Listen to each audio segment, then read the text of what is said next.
కర్నూలు జిల్లా పోలీసు వారి హెచ్చరిక.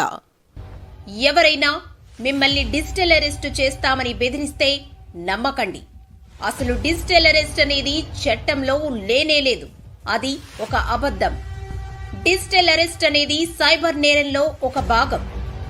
సైబర్ నేరగాళ్లు తాము CBI, ED, narcotic department, Delhi లేదా ముంబై పోలీసులమని మీకు గాని మీ కుటుంబ సభ్యులకు గాని ఫోన్ చేసి డ్రగ్స్, నకిలీ కరెన్సీ, నకిలీ పాస్పోర్ట్ లేదా మీరు ఆర్డర్ చేసిన పార్సిల్స్ లో నిషేధిత వస్తువులు ఉన్నట్లు ఫోన్ చేసి మిమ్మల్ని భయభ్రాంతులకు గురిచేసి బెదిరిస్తారు. ఇందు నిమిత్తం మిమ్మల్ని డిజిటల్ అరెస్టు చేస్తున్నామని, ఒక గదిలో ఒంటరిగా ఉండమని చెప్పి వారు నిరంతరం వాట్సాప్ ద్వారా గాని, స్కైప్ ద్వారా గాని వీడియో కాల్లో మీతో మాట్లాడుతూ 2-3 రోజులు మిమ్మల్ని విపరీతమైన భయభ్రాంతులకు గురి